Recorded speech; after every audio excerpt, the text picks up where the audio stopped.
સમુદ્ર મંથનની કથા આપણે સૌ જાણીએ છીએ કે દેવ અને દાનવો બંનેવે સમુદ્ર મંથન માટે સંધિ કરી કે અંદરથી અમૃત નીકળશે, આપણે પીને અજો અમર થઈશું. વાસુકી નાગના નેત્રા થયા, મંદરાચલ નામના પર્વતનો રવૈયો થયો. દેવો અને દાનવોએ સમુદ્ર મંથનનો પ્રારંભ કર્યો, પણ આધાર વિના મંથન થતું નથી. ભગવાનને પ્રાર્થના કરી, ભગવાને કુર્મ નારાયણનો અવતાર દીધો. કુર્મ નારાયણ પ્રભુ, એના ઉપર મંદરાચલ પર્વત, મંદરાચલ પર્વત પર નેત્રા થયા સર્પના. દેવ અને દાનવોએ સમુદ્ર મંથન પ્રારંભ કર્યું છે. આશા હતી કે અંદરથી સૌથી પહેલા અમૃત નીકળશે, પણ નીકળ્યું શું? ઝેર. દેવો અને દાનવો વચ્ચે સમુદ્ર મંથન થયું. અતિ આશા અમૃત નીકળશે, નીકળ્યું ઝેર. દધી તીર દેવ દાનવની ટોળી મળીને હસતી હતી. દધી તીર દેવ દાનવની ટોળી મળીને હસતી હતી. વળી પૂછજો કોઈ શંકરને જઈને કે સાગર મતતો હતો ત્યાં શું હતું? જે સૌથી પહેલા નીકળ્યું એનો સ્વાદ કેવો હતો કે તો શિવજીને પૂછવું પડે કે આ ઝેર ટેસ્ટમાં કેવું હતું. દધી તીર દેવ દાનવની ટોળી મળીને હસતી હતી. વળી પૂછજો કોઈ શંકરને જઈને કે સાગર મતતો હતો ત્યાં શું હતું? નિંદ્રા હતી લંકેશ તણી અને સીતા તણું સપનું હતું. લંકેશને હતું કે હું 9 ગ્રહોને બાંધીને રાખું તો શું સીતાજી મારી નહીં થાય? નિંદ્રા હતી લંકેશ તણી સીતા તણું સપનું હતું. આંખ ઉગાડી જોયું તો સામે બાણ રાઘવનું હતું. સામે બાણ રાઘવનું હતું. ધાર્યું ધણીનું થાય, આપણે ધાર્યું એવું ક્યારે થતું નથી. સૂતને શિરે છત્ર ધર્યા એમ અંધને લાગતું હતું. ધૃતરાષ્ટ્રને લાગતું કે અમારા 100 કૌરવો અને 5 પાંડવો, અમારો વિજય નક્કી છે. સૂતને શિરે છત્ર ધર્યા એમ અંધને લાગતું હતું. હેતે પસાર્યો હાથ ત્યાં મોભીનું માથું હતું. મહાભારતનું યુદ્ધ થયું ને ત્યારે 100 કૌરવમાંથી 1 કૌરવ પણ જીવતો રહ્યો નહોતો. આપણે ધારીએ એવું થતું નથી. સમાજમાં અને સંસારમાં વિષના કટોરા તમારે ને મારે બહુ પીવા પડે છે. એ આપણી સફળતાનો ટેક્સ છે. સૌથી પહેલું વિષ નીકળ્યું. દેવો કે અમે ના પીએ, દાનવો કે અમે ના પીએ. કોણ પીવે? તો કે ચાલો મહાદેવ અહીંયા નથી, એમને જઈને પીવડાઈ આવીએ. છે કૈલાસ પર ગયા અને ત્યાં જઈને મહાદેવને કટોરો આપ્યો કે કૃપા કરો દેવાધિદેવ મહાદેવ, અમે બધા દેવ છે, તમે તો મહાદેવ છો, આ વિષ તમે પીવો. માં ભવાનીએ પણ કહ્યું કે હા બિચારા ક્યાં જશે, દેવો અને દાનવો તમારી શરણમાં આવ્યા છે.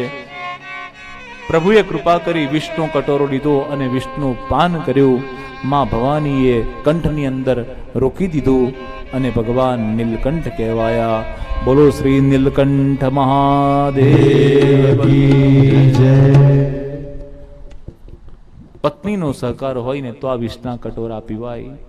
ભલે ને સમાજ ગમે તે કે મને તમારા પર વિશ્વાસ છે, તમે આવું ના કરો, તમે આવું ક્યારેય ના કરો.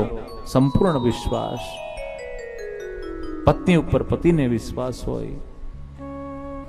આ વિષના કટોરા તો પચી શકે, નહીં તો આ બધું વિષ પચાવવું બહુ અઘરું છે. ફરી પાછું સમુદ્ર મંથન થયું.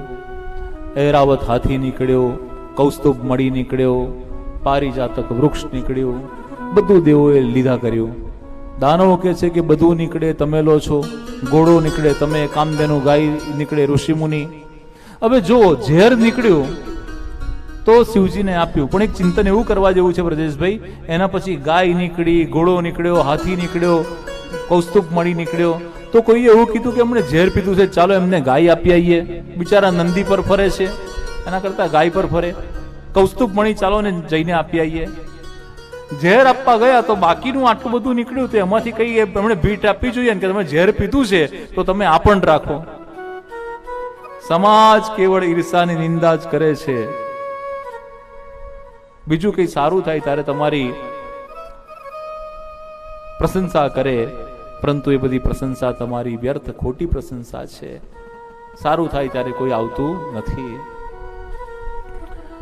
દાનવો કહે છે અમારે સમુદ્ર મંથન કરવું જ નથી, જે નીકળે તમે લો છો. ભગવાન કહે છે હવે જે નીકળે તમારું. સમુદ્ર મંથન થયું.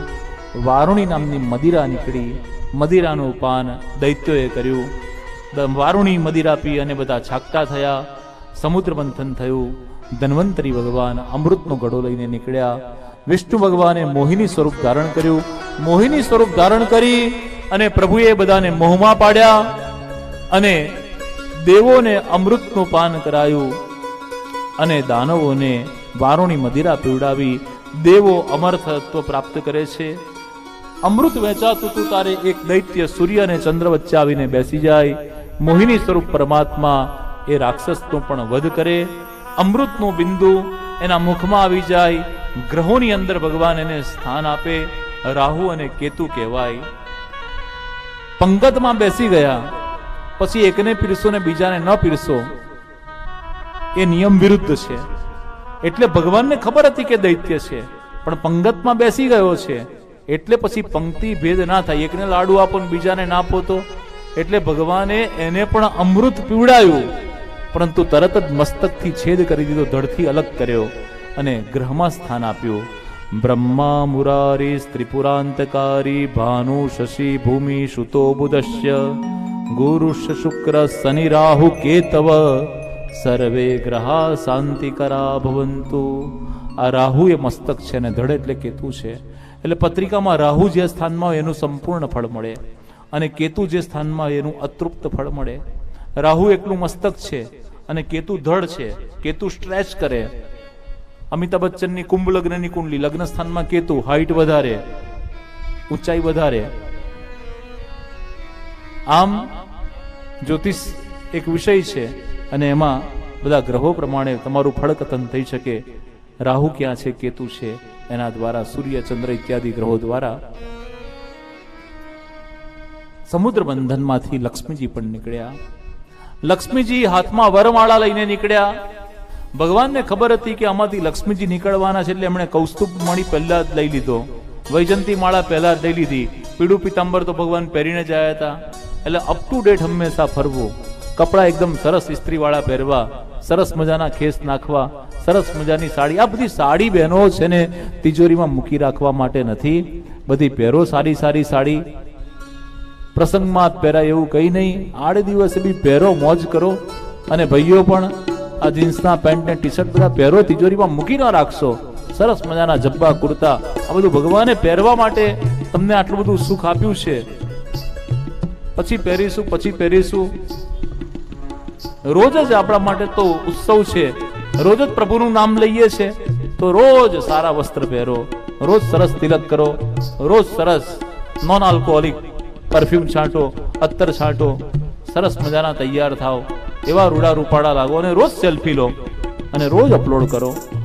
મોજ કરો. ભગવાને આટલું સરસ જીવન આપ્યું છે તો મોજમાં રહેવું બહુ જરૂરી છે. અને તમે મોજમાં હશો, પણ એવું છે ને કે પત્ની ખુશ હોય ને તો પતિ બહુ રાજી થાય કે આજે બેન પત્ની બહુ ખુશ છે, એટલે પત્ની ખુશ હોય એટલે પતિનો પણ મૂડ સારો હોય. પણ પતિ જો એકલો ખુશ હોય તો પત્ની કે તમે આજે બહુ ખુશ છો, એનું કારણ કહો. પત્ની ખુશ હોય તો પતિ પણ રાજી થાય, પણ પતિ એકલા ખુશ હોય તો અઘરું. કહેવાનો અર્થ એ છે મિત્રો, આ માનવ દેહ મળ્યો છે ભક્તિની સાથે. તમારા દેહને પણ યથા દેહે તથા દેવે ખૂબ આનંદથી અને ખૂબ પ્રસન્નતાથી આ માનવ જન્મને આપણે ભક્તિપૂર્ણ રીતે ઉત્સવની જેમ ઉજવીએ તો લક્ષ્મીજી સ્વયં આવી અને નારાયણ ભગવાનને વરમાળા પહેરાવે. બો શ્રી લક્ષ્મી નારાયણ દેવ કી જય. સ્વચ્છતા